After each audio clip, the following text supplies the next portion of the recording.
Chapter 1. Midnight Admission. Rain lashed against the tall glass windows of St. Delphine Hospital, an aging monolith of stone and steel on the edge of the city. The corridors were dimly lit, and the emergency room echoed with a silence too thick for midnight. Only one nurse manned the front desk, her eyes flickering between the old analog clock and the storm outside. Then came the buzz of the entrance doors. A woman appeared, soaked and shivering, her red dress clinging to her curves like second skin. Her eyes, wide and vacant, scanned the room as if trying to remember why she was there. Dr. Elias Mercer was on the last hour of his overnight shift when the nurse called him. The woman had no ID, no phone, not even shoes. She gave only a first name, Lilith, before collapsing into his arms. Her skin was cold, not just from the rain, but with a waxen paleness that suggested something deeper. As he carried her down the hall, Elias couldn't shake the static that prickled his spine, a warning whisper he tried to ignore. Lilith was taken to room 9B, one of the few isolation units in the hospital's older and used wing. The lights flickered as the nurse prepped her, the overhead bulbs humming like a breath held too long. Elias examined her with clinical focus, but there was an undercurrent in the air, an almost magnetic pull to her body, the way her chest rose and fell, how her lips parted as if whispering secrets in sleep. He stepped away, clearing his throat, blaming exhaustion for the heat rising beneath his skin. He prescribed fluids and observation, logging her as a Jane Doe. The nurse left to fetch supplies, leaving Elias alone with Lilith. As he watched her sleep, her fingers twitched, curling inward like claws. Then her eyes snapped open, meeting his with an intensity that pinned him in place. "Are you the one who cuts?" she asked, voice silk-wrapped steel.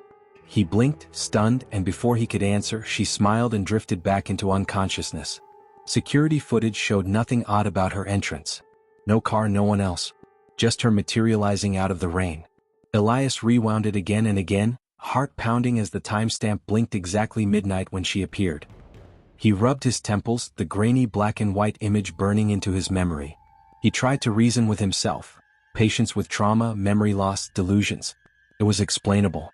It had to be. Later that night he returned to her room. Lilith sat upright now, eyes brighter, skin no longer pale but glowing with a flush that made her look fevered, almost aroused. She tilted her head. "Do you want to know what I am?" Elias hesitated, drawn and repelled. "You're sick. You need rest," he said, but even he didn't believe it. Her laugh was low, like velvet sliding over glass. "I'm exactly where I need to be." The hospital power surged. Monitors blinked. Somewhere distant, a scream echoed. A patient or a dream, Elias couldn't tell. He rushed to check, but the halls were empty. When he returned to 9B, Lilith was gone. Panic surged through him until he found her, standing naked in the surgical theater, hands pressed to the cold steel table. "Cut me," she whispered, voice echoing off the sterile walls. His hands trembled. This was madness. He should call security. But something in her gaze held him hostage. A dare. A seduction. He took a step forward, then another. Her body was perfect, unmarred. Yet she spoke as if begging release. "There's something inside me. It wants out. Only you can do it." Dr. Mercer blinked, and suddenly he was back in his office, drenched in sweat, heart racing. The clock read 3:15 a.m. Had he dreamt it all? A glance at the surgical log showed no entries. He checked room 9B. Empty. No Lilith. No trace. The nurse swore no one had been admitted. As he sat down, trying to make sense of the night, he noticed a smear of blood on his cuff. Not his. The scent of lilies lingered in the air. The rain had stopped. But in the shadows of the hallway something still moved, watching. Waiting. Chapter 2. The Whispering Walls. Elias didn't sleep after that. At sunrise he reviewed the admittance logs and patient charts for the 5th time. Lilith's name wasn't there. No vitals, no wristband, nothing. Yet the scent of lilies followed him like a ghost, clinging to the fabric of his lab coat. He caught the nurses whispering, asking if he was okay, if he needed rest. But their voices twisted in his ears, low and distorted, like they were speaking through water. He returned to room 9B, now dim and cold. The sheets were pristine, but the air felt disturbed, as if someone had just risen from the bed. On the pillow, a single strand of long black hair curled like a question mark. Elias picked it up, staring at the strand as a chill ran through him. His phone buzzed. It was an emergency page from Surgical Suite C. He dropped the hair, heart hammering, and rushed off. Inside Surgical Suite C, the lights flickered overhead like candle flames caught in a breeze. The patient on the table was comatose, prepped for an appendectomy, but every monitor flashed red. No heartbeat, no vitals. The nurse screamed and Elias looked down. A thick incision stretched across the man's abdomen. But no blood. No instruments had been touched. No hands had performed the cut. Security was called. The door was sealed. Elias was questioned but had no answers. In the chaos, he felt the pull again, like invisible strings tugging him toward the basement level, where the hospital stored its oldest records. It was irrational but irresistible. He waited until his shift ended, then descended the narrow staircase alone, flashlight in hand. The archive smelled of mildew and rot, a crypt of forgotten files and dust-choked shelves. He walked for what felt like hours until he found an old chart, nearly crumbling in his hands. The patient photo was faded but unmistakable. Lilith, dated 1943. Diagnosis, hysteria. Treatment, exploratory laparotomy. Notes, patient insisted something inside her must be removed. Multiple procedures. Zero findings. The chart was signed by a Dr. Elias Mercer, his great-grandfather. Elias staggered back, the light flickering. A sound rose behind him, a breath, soft and feminine. He turned, and for a split second, Lilith stood at the end of the aisle, completely still, eyes glowing in the dark. Then she was gone and the flashlight died. He stood in pitch black, heart pounding, the scent of lilies choking the air. Back in his apartment, Elias drank until dawn. But even alcohol couldn't drown the feeling that he was part of something ancient. His dreams were full of surgical tools and screams, of Lilith smiling with blood on her lips. He woke to find scratches on his arms. Clean. Surgical. The next night, Elias returned to the hospital. Compelled. Obsessed. Room 9B was locked, but he heard her voice from within. You're close now, Elias. Don't stop. The truth is in your blood. And then he noticed it, the hospital's blueprints framed on the wall beside him. There was no room 9B. Chapter 3, Scars Beneath the Skin. Elias stared at the blueprint until his vision blurred. Room 9A, 9C, a storage closet, no 9B. He touched the wall where the door had been, fingers brushing cold plaster. A nurse passed by and he asked her, trying to keep his voice steady. She gave him a puzzled look. There's never been a 9B, she said, then walked on without another word. Elias felt the chill creep back into his bones. He wandered the corridors, drawn deeper into the hospital's older levels, where the walls pulsed with humidity and age. Every light fixture buzzed faintly, like whispers just out of reach. In the surgical prep room, he found an old medical journal, tucked behind a cabinet as if someone tried to hide it. Inside were notes from Dr. Elias Mercer, filled with frantic handwriting. The woman returns. Always bleeding. Always wanting. I've cut her 100 times. Nothing bleeds like she does. A noise behind him made Elias whip around. Lilith stood in the doorway, eyes alight with something ancient and knowing. You're not ready, she said. Not yet. Before he could speak, she vanished, and with her, the lights in the room flickered and died. Elias clutched the journal, breath shallow, feeling the words crawl under his skin. He returned to his apartment, but it didn't feel like home anymore. Every reflection of himself shimmered slightly, like a distorted memory. That night, he stripped and checked his entire body in the mirror. He found tiny scars he didn't remember. Thin. Precise. Fresh. One just above his navel pulsed faintly, like something inside wanted out. Elias called his estranged father, desperate. They hadn't spoken in years. When he brought up the hospital, the man went silent. Finally he said, Alaric was obsessed. He believed he could cut the soul free from the body. He thought she was the key. A being that couldn't die. The call ended with only static. Back at the hospital, Elias broke into the administrative wing and found the original building plans. Hidden among them was a scrawled note in red ink. Room 9B only exists at midnight. She opens it. Elias felt something inside him snap into place. A truth terrible and magnetic. He waited until the clock struck midnight. He didn't walk, he was pulled. The corridor twisted subtly, and suddenly room 9B was there, door slightly ajar. Inside, Lilith sat on the edge of the bed, surgical gown open, her expression soft. This time Elias, deeper. He stepped inside. The door closed behind him without a sound. The overhead light hummed. Lilith lay back, exposing her abdomen. Elias picked up the scalpel she handed him, his hands no longer trembling. He cut. And something smiled from within the wound. Chapter 4, The Harvesting Hour. The instant the blade pierced her skin, a rush of warm air exhaled from the wound like a sigh. Elias froze, scalpel in hand, as the edges of the incision peeled open not with blood, but with a slow bloom of dark, fragrant petals. Lilith arched her back, eyes rolling white. "Deeper," she moaned. But Elias hesitated, caught between science and seduction, horror and awe. Inside her, nestled beneath layers of impossible tissue, were not organs, but symbols. Carved, shifting runes writhed beneath the surface, rearranging as if reacting to his presence. The air thickened. The walls trembled. From the corners of the room, whispers rose, his name over and over, spoken by countless unseen mouths. Elias felt the scalpel fall from his hand. Lilith sat up without flinching, the open wound folding closed like a flower at dusk. She leaned toward him, breath hot. "They know you now. The blood recognizes its vessel." Her hand touched his chest, over the pulsing scar above his navel. He flinched. The others were too weak. "But you'll open the door." Elias backed away, trembling, but the room had changed. It was no longer a hospital chamber. The walls were meat, pulsing with veins and breath. The lights above twisted into spirals of bone and brass. He turned to the door, it was gone. Only endless corridors stretched before him, filled with surgical tables and empty beds, each bearing his name. Somewhere down the hall, an operating saw buzzed to life. He ran. The corridor shifted with every step. Time folded. Lilith's voice echoed from every surface. "Cut, cut, cut. You must remember what was taken." He stumbled into a side room and slammed the door. It was his childhood bedroom. But wrong. The mobile above the crib spun too fast, its hanging stars dripping red. In the mirror above his dresser, Elias saw himself, or something wearing his skin. Its eyes were black. It smiled too wide. Behind it, Lilith stood, lips at his ear.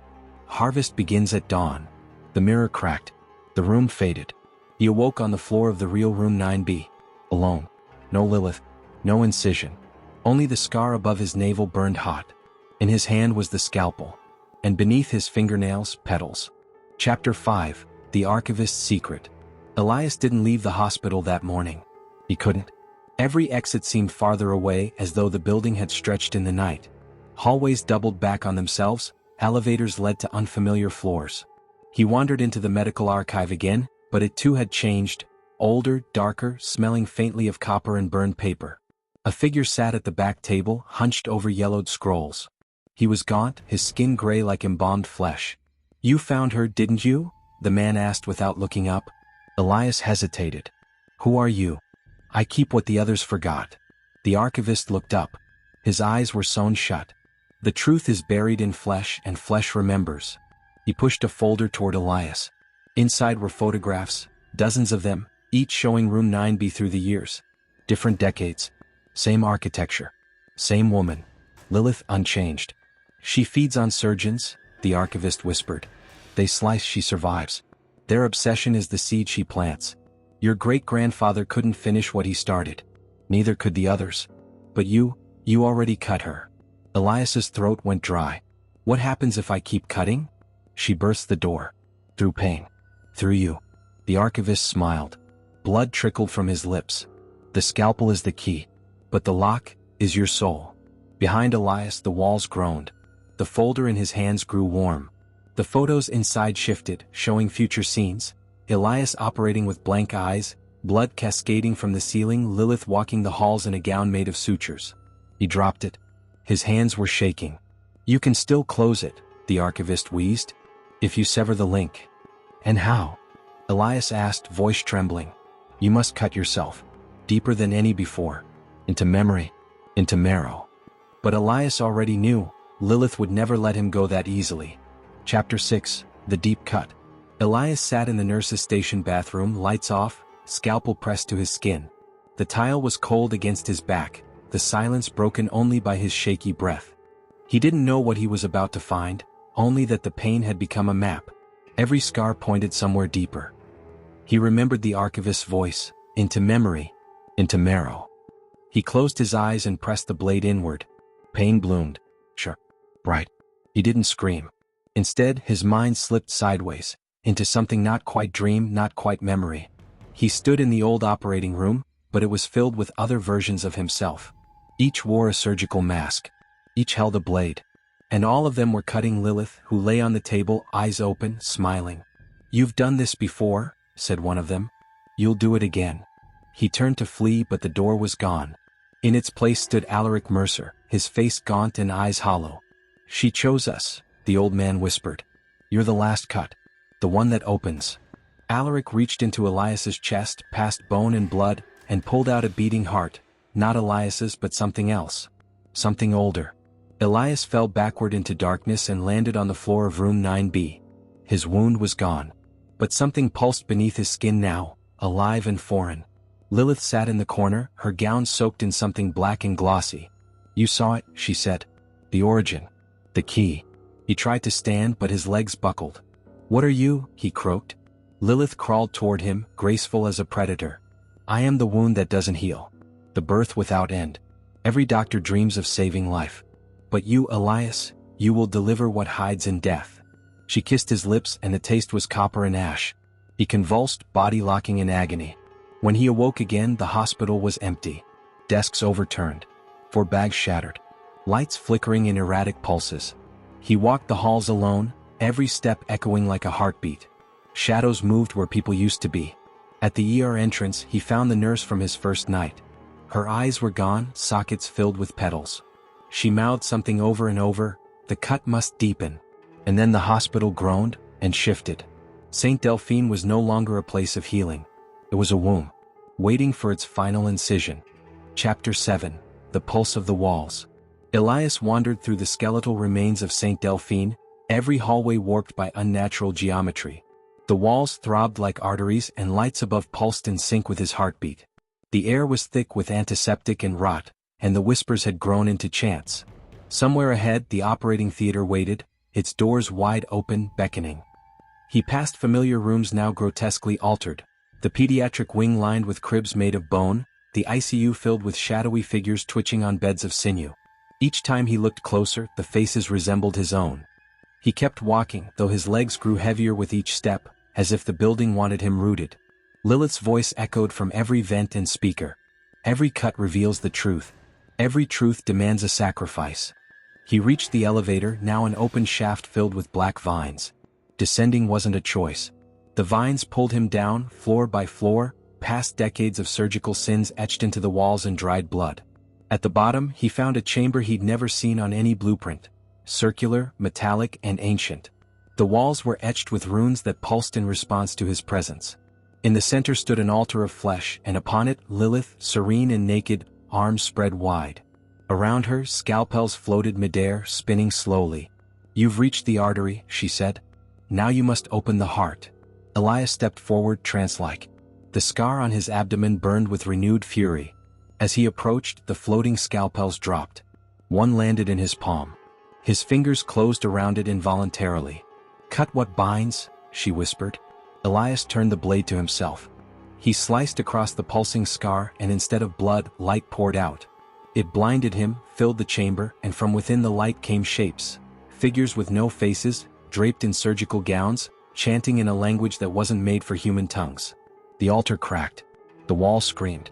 The chamber collapsed into a spiral of sound and flesh. Elias was lifted into the air, suspended by invisible threads. Lilith rose with him, her body dissolving into petals and smoke. You are no longer the surgeon, she said. You are the wound. Everything inverted. Silence followed. Then, he awoke in a hospital bed. Clean. Normal. Morning light filtering through Venetian blinds. Nurses chatting down the hall. Flowers on the nightstand. But beneath the sheet, his abdomen pulsed. And from the vent, he swore he heard Lilith's laughter. Chapter 8. The Reawakening. Elias sat up slowly, the sheets sticking to his sweat-drenched skin. Everything around him looked normal. Sterile white walls. Beeping monitors. The smell of disinfectant. But it felt wrong, too quiet, too perfect. He touched his abdomen and flinched. Under the bandages, something moved. He tore the gauze away and stared. The scar was no longer a scar. It was a slit, sealed shut but pulsating faintly. Not a wound. An eye waiting to open. He stumbled to the mirror and saw himself, almost. His reflection lagged a second behind. And in its eyes, he saw Lilith. The room door opened. A doctor entered, clipboard in hand, but Elias knew immediately this wasn't a man of medicine. His face was familiar. Too familiar. It was Elias himself, older, eyes hollow, skin stretched too tight. You've healed, the other Elias said. Now you must prepare for the incision. What are you? Elias whispered. I'm who you become when the truth is fully revealed. The doppelganger stepped aside. Behind him, the hospital was different again. Walls breathing, floor pulsing, and patients with stitched-shut mouths weeping in silence. Follow me. Elias obeyed, helpless against the pull. They walked through the reconfigured hospital. Every window now showed only darkness. The clocks had no hands. The PA system whispered surgical instructions in reverse Latin. At the center of the building, an operating theater waited, bathed in golden light. Lilith stood at the center, radiant and terrible. Her body shimmered with symbols, her mouth red with incantations.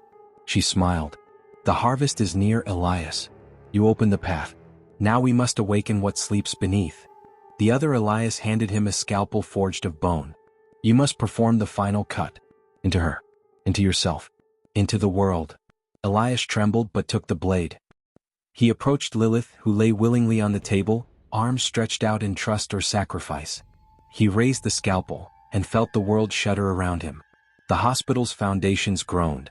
Every patient screamed in unison. Blood seeped through the walls. And Elias made the cut. A scream erupted, not Lilith's but his own, multiplied and echoed from every surface. The slit on his abdomen split open, and the light inside him became a vortex. Everything began to unravel. Chapter 9, The Bleeding Threshold.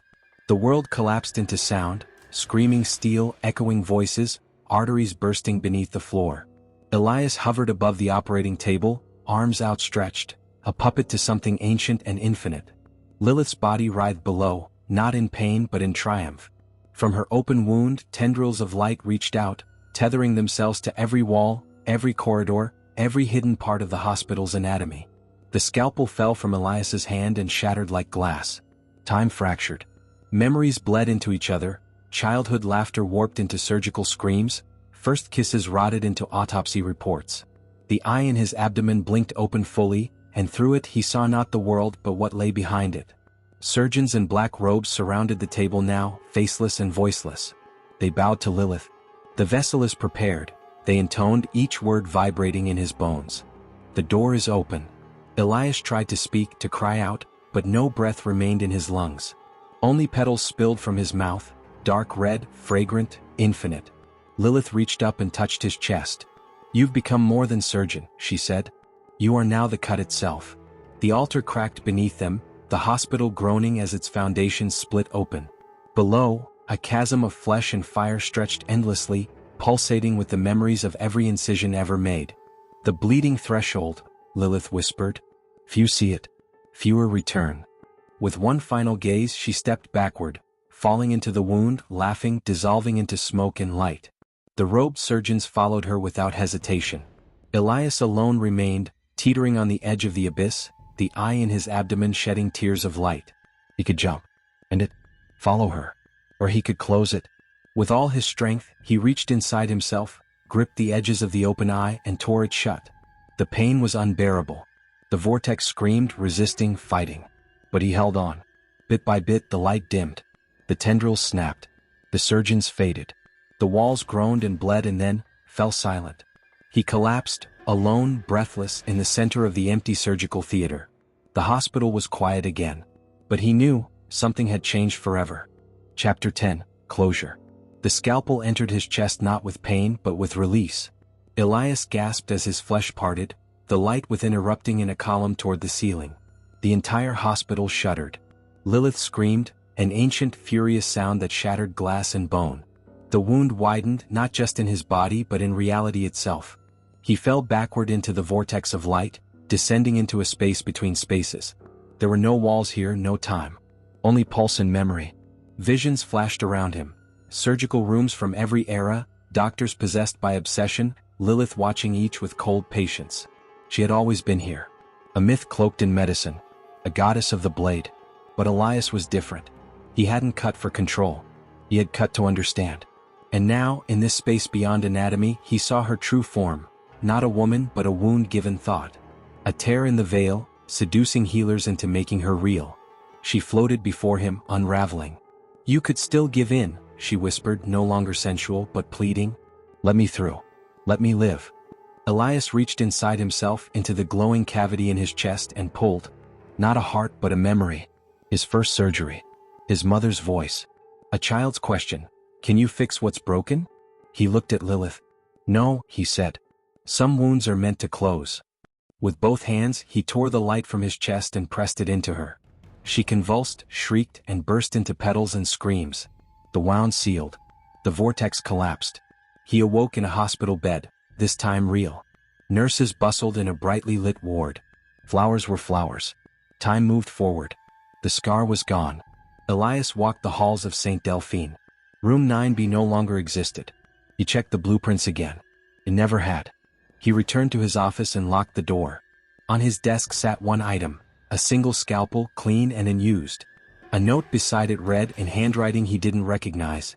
Thank you for closing the wound. And from the silence beyond the walls he knew, for now, it was truly over.